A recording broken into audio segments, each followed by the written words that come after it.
ఎంత దూరమైనా అది ఎంత భారమైనా యేసు వైపు చూడు, నీ భారమంత తీరు, తీరానికి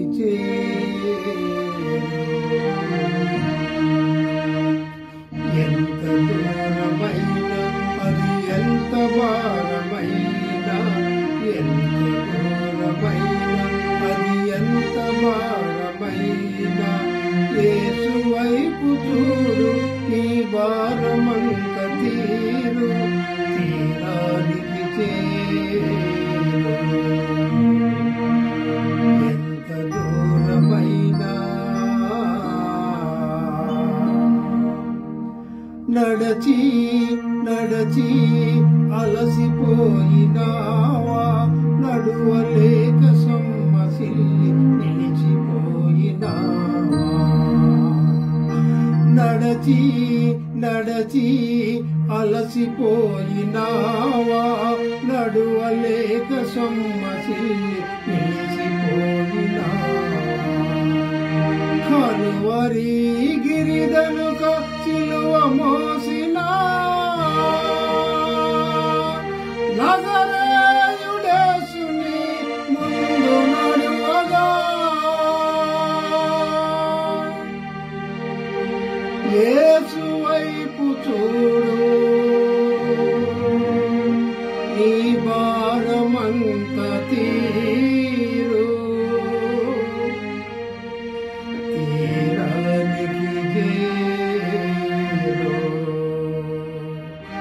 ఎంత దూరమైనా అది ఎంత భారమైనా, ఎంత దూరమైనా అది ఎంత భారమైనా యేసు వైపు చూడు, నీ భారమంత తీరు, తీరానికి చేరు.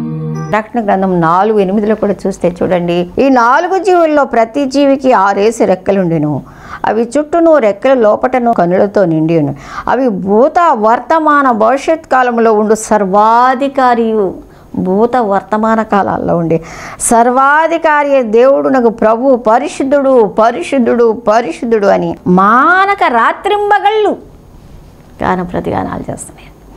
రాత్రి పగల నుండి ప్రభుని స్తుతించటమే అక్కడ. వారితో మనము కూడా దేవుని స్తుతిస్తూ ఉంటాం. ఎవరైతే మనము అని ఎందుకంటున్నానంటే, యేసుక్రీస్తు ప్రభువును అంగీకరించాం, ఆయన రాజ్యంలో ఉంటామన్నట్టు ఒక నిరీక్షణ, ఒక సంతోషం.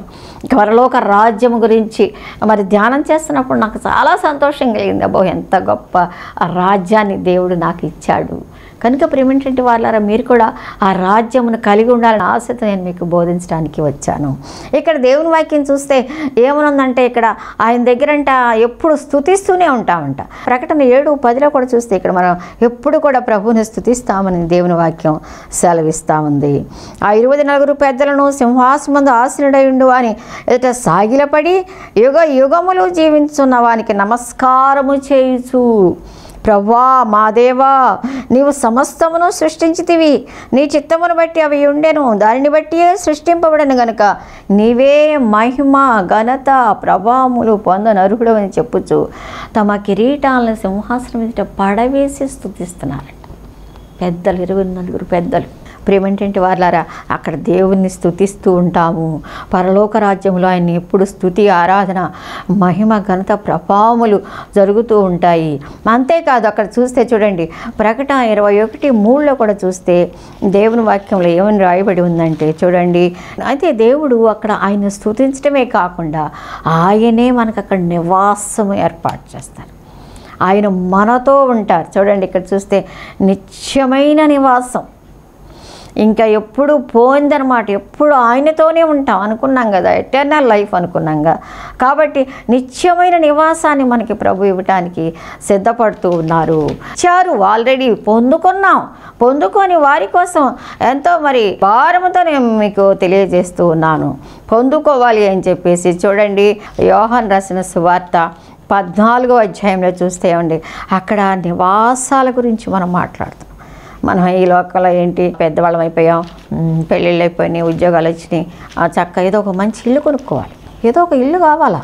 ఇల్లు లేకపోతే ఎట్లా ఉండాలి కదా. మనం బాధపడతా ఉన్నాం, సొంత ఇల్లు లేదే అయ్యో ఎలాగా అని చెప్పేసి నివాసం వచ్చి చింతపడతా ఉంటాం ప్రేమేంటి వాళ్ళారా. అయితే అక్కడ అంటున్నాడు ఆయనకి ఎప్పుడు మనకి నిరంతరం ఉండేటువంటి నివాసాన్ని ఏర్పాటు చేశారంట. కాబట్టి భయపడాల్సిన పని లేదు, బాధపడాల్సిన పని లేదు. అయ్యో ఇల్లు లేదే ఏం బాధపడాల్సిన పని లేదు, ఏం పర్వాలేదు. దేవుడు ఇప్పుడు మాకు మ్యారేజ్ అయ్యి 38 years అయ్యగారు ప్రభు దగ్గరికి వెళ్ళిపోయారు పరలోక రాజ్యం. ఇప్పుడు మరి దేవుని సేవ స్టార్ట్ చేసి 35 years నుంచి మేము అద్దెళ్ళలోనే ఉంటున్నాం. ఈరోజు కూడా అద్దెంట్లోనే ఉంటున్నాం. దేవుడు ఏమి విడిచిపెట్టలే. ఆయన మాకేం బెంగ లేదు, బాధ లేదు. ఎందుకంటే నిత్య నివాసం మనకు ఒకటి ఉంది. అక్కడ ఇల్లు కట్టారు మనకి యేసయ్య. కాబట్టి ప్రభు అంటున్నారు ఇక్కడ చూడండి, మీ హృదయంలో కలవరపడనీయకుడి, దేవుని యందు విశ్వాసం ఉంచుతున్నారు, నా యందు విశ్వాసం ఉంచండి. హృదయాన్ని కలవరపడిపోకండి. ఎందుకు ఒక్కోసారి మనం కలవరం, అయ్యో సొంత ఇల్లు కట్టి, కొంతమంది చాలా బెంగ, ఇల్లు కొనుక్కోలేకపోయాం. పరలోకంలో నీకు ఒక ఇల్లు కడుతున్నాడు దేవుడు అన్న విషయం గురించి మర్చిపోకూడదు. కొనుక్కోవాలి, మంచిదే, నేను కాదంటలేదు. చదువుకున్నారు, చక్కగా ఉద్యోగాలు వచ్చినాయి, వివాహాలని, గవర్నమెంట్ జాబ్ సంపాదించుకున్నారు, ఒక నివాసం ఉండటం మంచిదే. కానీ ఇదే బెంగలాగా ఉండకూడదు. ఉంటే కొనుక్కోవచ్చు, లేకపోతే పెద్ద దాని గురించి వరి అక్కర్లా. కానీ పరలోక రాజ్యంలో నీకు నివాసం ఉందా లేదా చూసుకోవాలి. పరలోక రాజ్యంలో ఉండటానికి నీకు అర్హత ఉందా లేదా చూసుకో. అక్కడ ఒక నివాసం కట్టుకుంటున్నావా, దేవుణ్ణి కడతాడు. ఎప్పుడైతే నువ్వు దేవునికి ఇష్టానుసారుడిగా జీవిస్తూ ఉన్నావో అదే కదా అంటున్నాడు. ఇక్కడ చూడండి 21:3 ఏమంటున్నారంటే, ఇదిగో దేవుని నివాసము మనుషులతో కూడా ఉన్నది, ఆయన వారితో కాపురముండును. దేవుడే ఉంటాడంట మనతోని, దేవుని నివాసము. అబ్బా, ఇక్కడ మన కోసం అక్కడ పరలోకంలో ఒక ఇల్లు కట్టి ఆయన ఉంటారు. ఆయనకి ఇంకొక ఆయనకి ప్రభుత్వం, ఆయనకి ఒక ఇల్లు కట్టి ఆయనతో ఉంటారు. ఎక్కడ చూసినా ఆయన ఉంటారన్నమాట. ఆయనే ఉంటారు, ఆయనే కట్టించారు మనకి ఇల్లు. కాబట్టి నిజంగా అవన్నీ తలుచుకున్నప్పుడు చాలా సంతోషం వస్తుంది. ఎందుకంటే దేవుడు మనల్ని ఎంతగా ప్రేమించారు. కాబట్టి పరలోకములో ఆయనే మనకి నివాసం. ఇదిగో దేవుని నివాసం మనుషులతో కూడా ఉన్నది, ఆయన వారితో కాపురముండును, వారు ఆయన ప్రజలయుందురు, దేవుడు తానే వారి దేవుడయ్యుండి వారికి తోడయ్యుండును. అంతేకాదు ఏమంటున్నారు, ఆ నిత్య నివాసంలో ఉండటానికి ఆ కూర్చుకున్న దాని గురించి, మనం ఇక్కడ సంపాదించిన దాని గురించి, మనం ఇక్కడ కాదు అక్కడ సంపాదించుకోవాలి, అక్కడ మంచి గృహాన్ని సంపాదించుకోవాలి అని దేవుని వాక్యం సెలవిస్తూ ఉంది. ఇక్కడ సంపాదించుకున్న నాటికి భద్రత లేదు, మనకి ఇక్కడ భయం. చూడండి దేవుని వాక్యం మత్తయి వార్త 6:20 చూస్తే ఇక్కడ మనకు భద్రత లేదు, మనకు చాలా భయం. ఎందుకంటే ఇక్కడ చిమ్మెట కొట్టి దొంగలు ఎత్తుకుపోతారు. ఈ సంపాదించిన దానికి మనకి ఇక్కడేం భద్రత లేదు. అక్కడైతే మన ప్రభుతో కూడా ఆయన మన ప్రభు ఉంటారు కాబట్టి, ఈ లోక సంబంధమైన విషయాలు కాదు కాబట్టి అక్కడ ఎంతో మనం సేఫ్టీగా దేవుని దగ్గర ఉండటానికి అవకాశం ఉంటుంది. 6:20 చూడండి దేవుని వాక్యం ఏమని సెలవిస్తూ ఉందంటే, పరలోకమందు మీ కొరకు ధనము కూర్చుకోండి. సంపాదన విషయంలో కూడా ప్రభు మాట్లాడతాడు. పరలోకంలో ధనం కూర్చుకోండి, అచ్చట చిమ్మెటైనను తుప్పైనను దాన్ని తినివేదు, దొంగలు కన్నము వేసి దొంగిలరు. ఇక్కడ ఎక్కువ సంపాదించుకున్నారు అనుకోండి, భయం, చిమ్మెట కొట్టేస్తుంది. చాలామంది పెద్ద ఏజ్లో ఉన్నవాళ్ళు ఇల్లిటరేట్స్ ఎనపెట్లో చూస్తూ ఉంటాం అప్పుడప్పుడు మనం యూట్యూబ్లో అట్లా టీవీలో. ఎనపెట్లో ఎప్పటి నుంచో ఆయన దాచుకున్నాడు, లోపల అడుగుని చెద పట్టేసి కొన్ని రూపాయలు తినేసినాయి పాపం అని చెప్పేసి. అలాగా ఏంటంటే చిమ్మెట అంటే చాలామంది బ్యాంకులు, మా ఇంటి గల ఆంటీ గారు అయితే ఆమెకి ఎంత భయం, ఒక్కరే ఉంటారు, బంగారం అంతా తీసుకెళ్ళి లాకర్లో పెట్టేసి వస్తారు, మళ్ళీ అమెరికా వెళ్ళేప్పుడు తెచ్చుకుని వేసుకుని వెళ్తారు. ఎందుకంటే ఇక్కడ భయం, దొంగలు తీసుకెళ్ళిపోతారేమో. మా తెలిసిన వాళ్ళ ఇళ్ళలో చాలామంది ఇళ్ళలో దొంగలు పడి బంగారం తీసుకెళ్ళిపోయారు. అలా అని కాదు, కానీ ప్రియమేంటి వాళ్ళ పరలోకంలో సంపాదించుకోండి అని చెప్తానికి దేవుడు ఇలా మాట్లాడుతూ ఉన్నారు. కనుక పరలోక ధనం సంపాదించుకోండి. ఇక్కడ ఓకే సంపాదించుకోండి కాదంటలేదు, ఎంతవరకు అంతవరకే. ఎందుకంటే ఇవాళ పిలిచారనుకో ప్రభు అన్నీ వదిలిపెట్టి వెళ్ళిపోవాల్సిందేగా, పరలోక రాజ్యం వెళ్ళిపోవాల్సిందేగా, అయితే నరకానికైనా వెళ్ళిపోవాల్సిందేగా. అయితే పరలోక రాజ్యంలో సంపాదించుకున్నాం అనుకో ఎప్పటికీ ఉంటుంది ఆయన దగ్గర, ఆయనతో. పరలోక ధనం వేరు, ఈ ధనం కాదు. కనుక ప్రేమేంటంటే వాళ్ళ పరలోక ధనము, ఆ యొక్క ధనాన్ని సంపాదించుకోవాలని ప్రభు మాట్లాడుతూ వస్తున్నారు. అదేవిధంగా చూస్తే మత్తయి 10:42 కూడా చూడండి ఒక్కసారి దేవుని వాక్యం ఏమని సెలవిస్తూ ఉందంటే, మరియు శిష్యుడని ఎవడు ఈ చిన్నవారిలో ఒకనికి గిన్నెడు చన్నీళ్లు మాత్రము త్రాగనిచ్చును, వాడు తన ఫలము పోగొట్టుకోవడని నిశ్చయముగా మీతో చెప్పుచున్నాను. అంటే పరలోక ధనం ఎలా సంపాదించుకోగలము అంటే మనం శిష్యుడని గిన్నెడు చన్నీళ్ళు ఇస్తే చాలంట. అంటే శిష్యుడు దేవుని పని చేసేవాడు, దేవుని శిష్యుడు, దేవుని సేవ గురించి ప్రయాసపడేవారు, వాళ్ళకి గిన్నెడు చన్నీళ్ళు ఇచ్చినా సరే ప్రతిఫలం పోగొట్టుకోరంటే అక్కడ కౌంట్ అవుతుంది పరలోక రాజ్యం. చాలాసార్లు మనం బుక్స్లో కూడా చదువుతూ ఉంటాం. పేద ఆవిడ ఉంటారు, ఒక మధ్యతరగతి ఆవిడ కేవలం కోడి పిల్లలను పెంచుకునేదంట. కోడి పిల్లల్ని పెంచి ఆ కోడి పిల్లలకి ఆ పెట్టకి ఒక రాష్ట్రం పేరు పెట్టేదంట. ఇంకో పెట్టిన పెంచి దానికి ఇంకో రాష్ట్రం పేరు. ఇది పిల్లల్ని పెడితే ఈ గుడ్లు ఈ పిల్లల్ని డబ్బులు దాచి ఒక బాక్స్లో వేసి ఇది ఒరిస్సాకి, ఇది ఇంకో స్టేట్కి, ఇది ఇంకో స్టేట్కి అని సేవకు పంపించేదంట. ప్రియమేంటంటే వాళ్ళారా ఎన్ని మరి సేవా సంస్థలు ఆత్మల రక్షణ కొరకు ప్రయాసపడుతున్నాయి గమనించండి. ఎంతోమంది ఏంటి పరలోక ధనం అంటే ఏంటి? ఒక ఆత్మను రక్షణలోకి తీసుకురావడం, ఒక ఆత్మను నరకం నుండి పరలోకమునకు తీసుకురావడానికి ఎంత ప్రయాసపడాలి, ఆత్మీయంగాను శారీరకంగాను ఫైనాన్షియల్గా కూడా. డబ్బు లేకపోతే ఏ పని జరగదు కదా. ఏ పని చేయాలన్నా సేవలో రూపాయి కావాలిగా. మరి అలాంటప్పుడు ఆ తల్లి వాక్యంలో విందు కావాలి, పరలోకంలో ధనం కూర్చుకో, ఇలాగా మరి ఆత్మల రక్షణ కొరకు ప్రయాసపడని అట్లా చేసి ఆమె పెట్టినప్పుడు పరలోకంలో సరే ఆమె పరలోకం వెళ్ళిందంట. ఇంకో ధనవంతురాలు కూడా, ఆమె కూడా చక్కగా దేవుని నమ్ముకుంది ఆమె కూడా, కానీ దేవునికి ఇచ్చే విషయాల్లో పిసినాసిగా ఉండేదంట. సొంత ఖర్చులు, తన సొంత ఆభరణాలు, ఆ హడావిడిలు, ఇదే కానీ దేవుని ఆత్మల రక్షణ గురించి కానీ పరలోకంలో దాచుకోవటం అన్న విషయాన్ని గురించి ఆమెకి ఏమీ ఎరిగి. అయితే పరలోకం వెళ్ళిన తర్వాత ఇద్దరికి ఇల్లు కట్టించారంట. ఇద్దరు కట్టించినప్పుడు చాలా మంచి భవంతి పేదరాల్లో వెళ్ళిపోయి ఉండి ప్రభు కూడా అక్కడ ఉన్నారంట. ఈ ధనవంతరాలు కూడా పరలోక రాజ్యంలో ఇల్లు కట్టించిన చాలా సింపుల్గా ఉందంట ఆమె ఇల్లు అక్కడ పరలోక రాజ్యం. ప్రభు ఆమెతో కూడా ఉంటారు. ఉన్నప్పుడు ఇదేంటి ప్రభు నాది ఆ ఇల్లు, నువ్వు పొరపాటు చేసేవేమో, అది నా ఇల్లు. ఆమె పేదరాలు అక్కడ, నేను చాలా ధనవంతురాలంటే లేదమ్మా పేదరాలైన దేవుని కోసం ప్రయాసపడింది. ప్రేమేంటంటే వాళ్ళారా పరలోకంలో ధనం కూర్చుకోండి, దేవుని కోసం ఎంత సంపాదన, మరి మీకు ఎంత డబ్బు దేవుని కోసం ఇస్తున్నారు, ఆత్మల రక్షణ కోసం ఇస్తున్నారు గమనించుకోవాలి. నిజంగా ఈ రోజుల్లో మరి మంచి జాబ్స్ సంపాదించుకుంటున్నారు మన బిడ్డలు.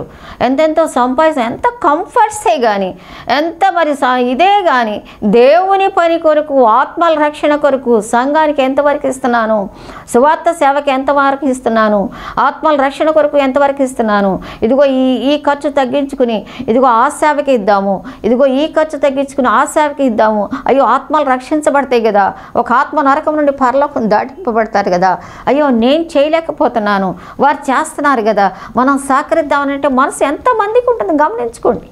సమయం లేదు, చాలా తక్కువగా ఉంది సమయం. కృపాకాలం దేవుడు నీకు ఇస్తున్న డబ్బును నువ్వు ఎలా ఖర్చు పెడుతున్నావు? ఆ పరలోకంలో ధనం కూర్చుకుంటున్నావా? పరలోకంలో ఆ యొక్క దేవుని సన్నిధిలో దేవుని ఇంటి దగ్గర ఇల్లు కట్టుకుంటున్నావా? ఇంతసేపు ఇక్కడే ఇవాళ ప్రభు పిలిస్తే అన్ని వదిలిపెట్టి వెళ్ళిపోవాలి కదా. కొంతవరకు, ఎంతవరకు అంతవరకు పరలోకం మీద మనసు ఉంచుకోవాలి, ఆత్మల రక్షణ మీద మనసు ఉంచుకోవాలి. ఒక ఆత్మ రక్షణ కొరకు ఎంత ప్రయాసపడాలో గమనించుకోవాలి.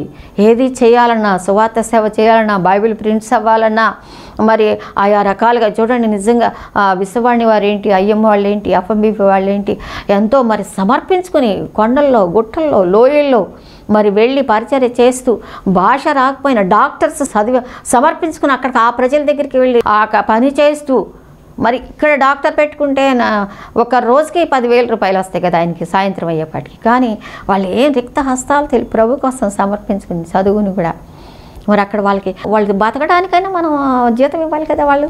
మరి కాబట్టి ప్రియమేంటంటే వారు అక్కడికి వెళ్ళి కోయా ఫీల్డ్లోను మా భాష మరి చూడండి. విశ్వవాణి వారు కూడా ఎంత బైబిల్ ప్రింటింగ్స్ రేడియోల్లాగా తయారు చేసి వాక్యం అంతా కూడా పెడితే చక్క వాక్యాలు ఎంత వాళ్ళకి చదువుకోవటం రాదని అవి ప్రజెంట్ అవి ఒక్కటి తయారు చేయాలంటే ఎంత డబ్బు ఖర్చు అవుద్ది ఆలోచించండి. మరి అలాగా యేసు కొరకు జీవించు పరిచర్యలు కూడా ఎంతగానో ప్రయాసపడుతున్నాం. సువార్త సేవ సంఘముల ఉద్యోగం దాసులు ప్రారంభించి వెళ్ళారు. దాని 3 సంవత్సరాలు అయిపోయింది ప్రభువు దగ్గరికి వెళ్ళిపోయి విజయ్ కుమార్ గారు. అయినను మేము సేవలో దేవుడు ఆపకుండా నేటి వరకు నడిపిస్తూ ఉన్నారంటే మరి అలాగ సమర్పించుకున్న బిడ్డల వల్లే ముందుకు వెళ్ళగలుగుతున్నాం. పరిచర్యలో ముందుకు వెళ్తున్నారు. మ్యాగజైన్ పరిచర్య, ప్రార్థనా టీవీ పరిచర్య, ప్రేయర్ టవర్స్, ఈ విధంగా ముందుకు వెళ్తున్నారు. సువార్త సేవలో ముందుకు వెళ్తున్నారని మరి సమర్పించుకోబట్టే ఇంకా మేము సేవలో ముందుకు వెళ్ళగలుగుతున్నాం. అనేక విధాలుగా సువార్త ప్రకటించి ఆత్మల రక్షణ 24 hours మరి వాక్యం వెళ్తుందంటే టీవీలో ఎన్ని లక్షలు ఖర్చు పెడుతున్నారు గమనించండి. ప్రియమైనటువంటి వారులారా, ఈ పరలోకంలో ధనం కూర్చుకోండి, అది ప్రభు మాట్లాడుతూ ఉన్నారు. కనుక ఏ విధంగా నువ్వు రేపు పరలోకంలో ఇల్లు కట్టుకునే విషయంలో ఇక్కడ నువ్వు కష్టపడ్డావు అనుకో, సమర్పించుకున్నావు అనుకో, నువ్వు దేవుని సన్నిధిలో చాలా విలువైనటువంటి గొప్ప ఇంటిని నువ్వు చూడగలవు. గొప్ప ఇంట్లో ప్రభుతో కూడా నువ్వు ఉండగలవు. కనుక దేవుడు ఇక్కడ ఏమంటున్నాడంటే అక్కడ మీరు ధనాన్ని అక్కడ కూర్చుకోండి, అంతేగాని ఇక్కడ మీరు ప్రయాసపడకండి అని చెప్పి చెప్తూ ఉన్నారు. అంతే హెబ్రీలకు రాసిన పత్రికలో కూడా చూడండి ఒకసారి 10:34.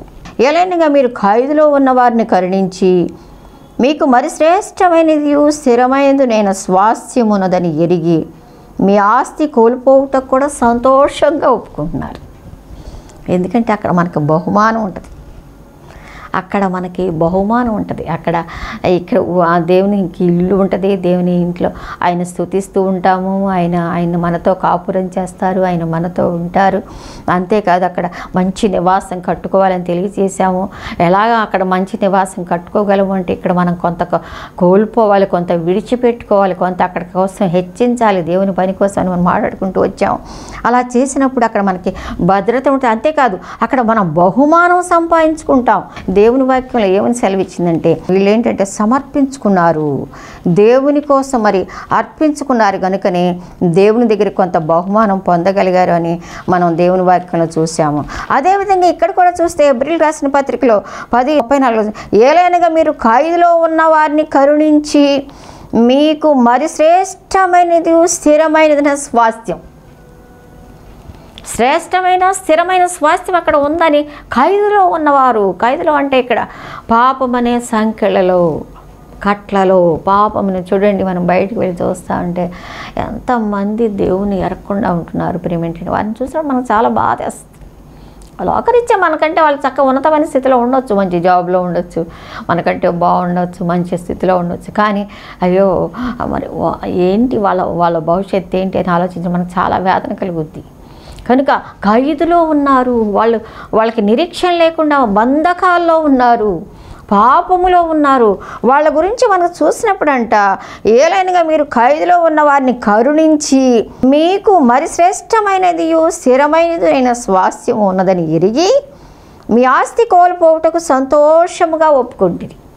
స్వాస్థ్యం, అది శ్రేష్టమైన స్వాస్థ్యం అక్కడ ఉంది. మన పరలోక రాజ్యంలో మన ప్రభు మనకి ఎత్తిపెడతాడు. ఇందాక నేను చెప్పాను కదా, ఆత్మలక్ష్మి కూడా ప్రయాసపడితే ఎంత బహుమానం ఉంటుందో అది ఉంటుంది. కాబట్టి ఇక్కడ ఆస్తి అయినా కోల్పోవటానికి, మనం విడిచిపెట్టుకోవడానికి, దేవుని కోసం జీవించడానికి, దేవుని కోసం కొంత ఖర్చు పెట్టడానికి మనం ఇష్టపడుతూ ఉన్నాము. అలాగా చేసినప్పుడు మనము దేవుని దగ్గర బహుమానం పొందుకుంటామని దేవుని వాక్యం సెలవిస్తూ ఉంది. 11:26 కూడా చూడండి. 11వ అధ్యాయం, అదే హెబ్రీ పత్రిక 11వ అధ్యాయం 26వ వచనంలో కూడా చూస్తే ఇక్కడ చూడండి. ఇక్కడ ఈయన కూడా మోషే పెద్దవాడైనప్పుడు విశ్వాసమును బట్టి ఐగుప్తు ధనము కంటే క్రీస్తు విషయమైన నింద గొప్ప భాగ్యమని ఎంచుకొని అల్పకాలము పాపభోగములు అనుభవించడం కంటే దేవుని ప్రజలతో శ్రమ అనుభవించడం మేలని యోచించి పరే కుమార్తె యొక్క కుమారుడిని అనిపించుకున్నట్టుకు ఒప్పుకోలేదు. ఏలైనగా అతడు ప్రతిఫలముగా కలుగబోవు బహుమానమునందు దృష్టి ఉంచాను. అది అసలు సంగతి. అల్పకాల పాపభోగాల కంటే ఫరో కుమార్తెకి కుమారుని అనిపించుకోవటానికి ఇష్టపడలేదు. ఎందుకంటే ఏలైనగా తనకు ముందు కలుగబోవు బహుమానమందు దృష్టి. దేవుడు పరలోక రాజ్యంలో మనకు బహుమానం ఇవ్వబోతూ ఉన్నాడు. ఎలాగా నువ్వు ఆయన కోసం జీవించావు, నీకు బహుమానములు ఎత్తి పెడతాడు. ఇక్కడ మనం పడుతున్న ప్రయాసను బట్టి అక్కడ దేవుడు మనకి బహుమానాన్ని ఉంచేవారుగా ఉన్నారు. మరి దేవుని వాక్యాలు మనం చూసుకున్నప్పుడు మనం బహుమానం కోసం మనం పరిగెత్తే వారంగా ఉండాలి. ఎక్కడైనా సరే మనకు బంధంలో పోరాడేవాడు కూడా అంతే కదా. మరి ఏమనుకుంటాడు, ఏదో ఒక బహుమానం పొందాలని కదా పరిగెడతాడు. ఏదో ఒక బహుమానం పొందాలి. అపొస్తలుల కార్యాలు 4:34 కూడా చూస్తే, భూములైనను ఇండ్లైనను కలిగిన వారందరూ వాటిని అమ్మి వాటి వెల తెచ్చి అపొస్తలుల పాదముల యొద్ద పెట్టుచూ వచ్చిరి. మొదటి శతాబ్దంలో ఈ అపొస్తలుల దగ్గరికి వచ్చినప్పుడు మరి వాళ్ళందరూ ఆస్తి కూడా అమ్మేసి ఆ అపొస్తలుల పాదాల దగ్గర పెట్టేవాళ్ళంట. ఎందుకంటే సేవ చేయండి, సువార్త సేవ చేయండి అని చెప్పేసి. ఆత్మల సంఘాలు అలా కట్టబడ్డాయి. స్టార్టింగ్లో ఒక ఆత్మను రక్షించడమే, సంఘంలో చేర్చుకోవడమే భాగ్యంగా ఎంచుకుంది. ఎంతైనా ఖర్చు పెట్టి వాళ్ళ సొంతం వాళ్ళు చేసుకోవడం కాదు, అపొస్తలుల పాదాల దగ్గర భూములైన అమ్మి. ఎంత ఘోరం! ఇప్పుడైతే అసలు ఉంటుందా అంట? అమ్మక్కర్లా, ఉన్న వాటిలో దేవుడు భాగాలు దేవుడికి ఇస్తే చాలు. చూడండి, భూములైనను ఇండ్లైనను కలిగిన వారందరూ వాటిని అమ్మిన వాటి వెల తెచ్చి అపొస్తలుల పాదముల యొద్ద పెట్టుచూ వచ్చిరి. అప్పుడు అపొస్తలులు ఇవంతా కలిసి దేవుని పని చేసినట్టుగాను సంఘ అభివృద్ధి కొరకు, సంఘ విస్తరణ కొరకు ప్రయాసపడినట్టుగా మనం కనుక ఒక్కొక్క రోజే 3,000 మంది 5,000 మంది బాప్తిసం పొందడం, దేవునిలోకి రావటం, మరి అలాగ సంఘము మొదటి శతాబ్దంలో విస్తరించినట్టుగా దేవుని వాక్యం సెలవిస్తూ ఉంది. కాబట్టి మనం బహుమానం కోసం ప్రయాసపడేటప్పుడు అలాగ దేవునికి ఇచ్చే విషయాల్లో మనం నమ్మకమైన వారంగా మనం ఉండాలని దేవుని వాక్యం సెలవిస్తూ ఉంది. అంతేకాదు, మనం పరలోక రాజ్యంలో కిరీటం, దేవుడు మనకి ఒక కిరీటాన్ని పెడతారంట. అంటే అంత ఆనర్ చేస్తారనమాట, మనల్ని అంత గౌరవిస్తారు, అంతగా మనల్ని హెచ్చిస్తారనమాట ప్రభు. కాబట్టి ప్రియమైనటువంటి వాళ్ళారా, చూడండి దేవుని వాక్యం ఏమన్నా, ప్రకటన గ్రంథం 2:10 చూస్తే పరలోక రాజ్యం గురించి మనం ఇవాళ ధ్యానం చేస్తున్నాం ప్రియులారా. మరి పరలోక రాజ్యాన్ని మనం కలిగి ఉండాలి. నెక్స్ట్ మనకి అదే కదా, మనం అక్కడికే కదా వెళ్ళాలి. ఈ రోజులు మరి గతించిపోతూ ఉన్నాయి. ప్రకటన 2:10 చూస్తే, ఇదిగో మీరు శోధింపబడినట్లు అపవాది మీలో కొందరిని చెరలో వేయింపబోచున్నాడు. 10 దినములు శ్రమ కలుగును, మరణం వరకు నమ్మకంగా ఉండము, నేను నీకు జీవ కిరీటం ఇచ్చిదను. అక్కడ మన కిరీటాలంటే మన తలల మీద ఒక కిరీటాన్ని ధరింపచేసి ప్రభు మనల్ని ఆనర్ చేసేవారిగా ఉంటారు. కనుక ఏమీ కిరీటాలు ఇవ్వబోతున్నారు. ఇదిగో మీరు శోధింపబడిన అపవాది మిమ్మల్ని శోధనలో వేశాడు, చెరలో వేయింపబోతున్నాడు. 10 దినములు శ్రమ కలుగును. 10 అంటే సంపూర్ణత, అంటే ఎప్పుడు మీకు శ్రమలే ఉంటాయి. అయినను శ్రమలు కలుగును, మరణం దాకా నమ్మకంగా ఉండు. అపవాది అనేక రకాలుగా మనల్ని శోధించి దేవునికి దూరం చేయడానికి రకరకాలుగా ఈ లోకము దుష్టుని వశమందున్నది. ఎప్పుడు నేను మీకు అదే చెప్తాను, ఎందుకు మాకే ఇలా జరగాలి, ఎందుకు మమ్మల్ని మేము ఇంత దేవుని భక్తిలో ఉంటున్నాం కదా, మా పిల్లలకి ఎందుకు ఇలా జరగాలి, మాకే ఎందుకు జరగాలి అని చెప్పేసి మీరు కంగారు పడవలసిన పని లేదు ప్రియమైన దేవుని బిడ్డలారా. ఎందుకంటే లోకము దుష్టుని వశమందున్నది. వాడు దుష్టుడు లోకములో ఉండి మనల్ని ఏ విధంగానన్నా కానీ దేవునికి దూరం చేయడానికి, దేవునిలో ఉండనీయకుండా, దేవునిలో సంతోషించనీయకుండా, దేవునిలో ముందుకు వెళ్ళనీయకుండా రకరకాలుగా శోధనలు తీసుకొస్తాడు. అందుకే మీరు శోధింపబడతారు, జాగ్రత్త. అయినా కూడా మరణం వరకు నమ్మకంగా ఉండండి. నమ్మకత్వం మనకు కావాలి దేవునిలో కొనసాగటానికి. నమ్మకమైన క్రైస్తవ జీవితాలు కావాలి.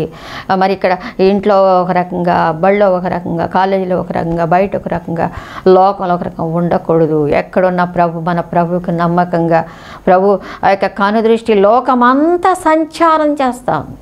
ప్రతి నిమిషం ప్రతి క్షణం నేను చూస్తున్నారు దేవుడు. మరి కాబట్టి ఆ భయము కలిగి నువ్వు నమ్మకంగా జీవించు, నీకు కిరీటం ఇస్తాడు రేపు దేవుడు. చూడండి ఏమంటున్నాడు, మరణం వరకు నమ్మకము, నేను నీకు జీవ కిరీటం. అంటే జీవించేటి జీవ కిరీటము, ఎటర్నల్ లైఫ్, అది జీవమునిచ్చే కిరీటము, జీవ కిరీటము. దేవుని జీవముతో కూడినటువంటి ఆ యొక్క జీవితాన్ని ఇచ్చి నీకు జీవ కిరీటాన్ని ఇవ్వడానికి ప్రభు సిద్ధం. కనుక అటువంటి జీవ కిరీటాన్ని నువ్వు పొందుకోవాలంటే రేపు పరలోక రాజ్యంలో ప్రభు చేత, ఎవరో కాదు, ప్రభుతో మనం అనర్ చేయబడతాం. కనుక మనం ఎంత నమ్మకంగా జీవించాలి ఆయన కోసం. ప్రియమైనటువంటి వాళ్ళ. అంతేకాదు చూడండి, దేవుని వాక్యం ఏమనుందంటే జీవ కిరీటం ఇస్తాను, అక్షయ కిరీటం ఇస్తాడంట. 1 కొరింథీ 9:20 కూడా. ఈ కిరీటాల గురించి చూసుకున్నప్పుడు మనకు చాలా సంతోషం కలుగు. కొరింథీయులకు రాసిన మొదటి పత్రికలో 9:25 చూడండి ఒక్కసారి. మరియు పందెమందు పోరాడు ప్రతివాడును అన్ని విషయాల మీద మితముగా ఉండును, వారు క్షయమగు కిరీటమును పొందుటకును, మనమైతే అక్షయమగు కిరీటమును పొందుటకును మితముగా ఉన్నాము. పందెమందు పోరాడు ప్రతివాడు అన్ని విషయములందు మితముగా ఉండును. ఇప్పుడు చూడండి, ఇప్పుడు అనేక కాంపిటేటివ్స్ జరుగుతూ ఉంటాయి. మరి క్రికెట్లే కానీ, ఈ త్రోబాల్లే కానీ, బాస్కెట్ బాల్, ఎన్నో గేమ్స్ స్పోర్ట్స్ జరుగుతూ ఉంటాయి కదా. ఆ పందెంలో పోరాడడం, రన్నింగ్ రేసులు, వెయిట్ లిఫ్టింగ్, పోరాడేవాడు ఏం చేస్తాడు? లిమిట్గా ఉంటాడు. ఎంతవరకు తినాలో అదే తినాలి, ఏది తినాలో అదే తినాలి, ఎంతవరకు ఎంత టైము ప్రాక్టీస్ చేయాలో అంత టైం ప్రాక్టీస్, ఎంత టైం రెస్ట్ తీసుకో, ఒక మితము, ఒక టైము, ఒక సిస్టమేటిక్ లైఫ్. ఆ పందెంలో పోరాడేవాడు ఎట్ట పడితే అట్ట ఉంటే రేపు వాడు పోటీలో పాల్గొలేడు. ఎందుకది? అది క్షయమైన కిరీటం కోసమే అంత కష్టపడుతుంటే అని ప్రభు మాట్లాడుతున్నారు మనతో. చూడండి, అది క్షయమై మగు కిరీటమును పొందుటకును, మనమైతే అక్షయ మగు కిరీటమును పొందుటకును మితముగా ఉన్నాం. అక్షయము, క్షయము కాంది, పాడవని కిరీటం మన కోసం సిద్ధంగా ఉంచారు. కాబట్టి మనం ఇంకెంత నియమం కలిగి ఉండాలి, మనం ఎంత లిమిట్గా ఉండాలి. మన పరుగు పందెంలో పోరాడుతూ ఉన్నప్పుడు, మనం పరిగెడుతూ ఉన్నప్పుడు, మనకు విశ్వాస జీవితంలో, యాత్రా జీవితంలో మనం ప్రభుతో కూడా ముందుకు లోకంలో వెళ్తూ ఉన్నప్పుడు ఎంత మరి పర్ఫెక్ట్గా, ఎంత కేర్ఫుల్గా, ఎంత లిమిట్గా, ఎంతవరకో అంతవరకే ఏది చేయాలో సహవాసం విషయంలోనూ, ఆయన ప్రతి విషయంలోనూ, ప్రతి మాట, క్రియ, తలంపు, వస్త్రధారణ, మరి ఆ ఫ్రెండ్షిప్ ఎంతవరకు అది మితంగా ఉన్న అక్షయమ కిరీటం. రేపు దేవుడిని నీ కిరీటం సిద్ధపరుస్తూ ఉన్నాడు. ఆ కిరీటాన్ని పొందుకోవాలంటే నువ్వు చాలా లిమిట్గా దేవుని యొక్క సన్నిధిలో మరి ఉన్నప్పుడు మాత్రమే అక్షయ కిరీటాన్ని పొందుకోగలవని దేవుని వాక్యం సెలవిస్తూ ఉంది. అదే కాదు చూడండి, అతిశయ కిరీటము. అతిశయ కిరీటంలో ఏమంటున్నాడంటే ఇక్కడ దేవుని వాక్యంలో చూస్తే 1 తెస్సలోనిక 2:19 చూడండి ఒక్కసారి. ఏలైనగా మా నిరీక్షణైనను ఆనందమైనను అతిశయ కిరీటమైనను ఏది? మన ప్రభు అయిన యేసు యొక్క రాకడ సమయమున ఆయన ఎదుట మీరే కదా. తెస్సలోనికీయులకు రాస్తూ పౌలు ఏమంటున్నాడు? ఏంటంటే మా నిరీక్ష అయినా, మా ఆనందమైన, మా అతిశయమైన మీరే కదా. అంటే దేవుని బిడ్డలు కష్టపడి సంపాదించుకున్నటువంటి వాళ్ళు, దైవ సేవకులు మరి ఆశపడేది ఏంటంటే మా ఆనందం మా సంఘమే కదా, మీరే కదా, మీకోసమే కదా. రేయింపగలు ఉపవాసాలుండి ప్రార్థన చేసి మిమ్మల్ని సంపాదించుకుని దేవుని వైపు మళ్ళించుకుని మరి దేవుల్లో బాప్తిస్మాలు ఇచ్చుకుని స్థిరపరుస్తూ రకరకాలుగా మీకోసం ఏడుస్తూ ప్రార్థన చేస్తూ మీరు స్థిరపడాలని, మీకు ఉద్యోగాలు రావాలని, మీకు వివాహాలు అవ్వాలని, మీరు ఆరోగ్యంగా ఉండాలని, మీరు దేవుల్లో ఉండాలని, మా ఆనందమైన, మా అతిశయమైన మీరే కదా. అంటే దేవుని కోసమే జీవిస్తూ ఉన్నటువంటి ఆ పౌలు గారు తెస్సలోనికీయులకు రాస్తూ మీరేగా, మీకోసమేగా నేను బ్రతుకుతున్నాను అని చెప్పేసి, ప్రియ సేవకులారా మనకు కూడా ఇక్కడ ఏంటంటే ఎంకరేజ్మెంట్, వాళ్ళ కోసం మనం బ్రతుకుతున్నాం. కానీ మన అతిశయము వాళ్ళు అని చెప్పి దేవుని సన్నిధిలో వాళ్ళ కోసమే మనం, వారి కోసమే మనం ప్రయాసపడుతున్నామా? పర్లేదులే, వాళ్ళే ఉంటారు, వాళ్ళే ఎదుగుతారు, పెద్ద ఇంక ఎక్కడ నా వల్ల అనేటువంటి స్థితిలోకి రాకూడదు. పౌలు గారు అంటాడు నా అతిశయం మీరే. అంటే వారు మన బిడ్డల కంటే, మన దేవునిలో మన బిడ్డలు కాబట్టి వారి కోసమే మనం ప్రయాసపడేటువంటి మనస్తత్వాలు మరి ఉపవాసము, జాగరణ చేసి వారి కోసం దేవుడి దగ్గర పోరాడి అతిశయ కిరీటం పొందుకునేటువంటి వారిగా వారిని మనం ఆయన దగ్గర నిలబెట్టడానికి సిద్ధపడాలి. ప్రియమైనటువంటి దైవ సేవకులారా.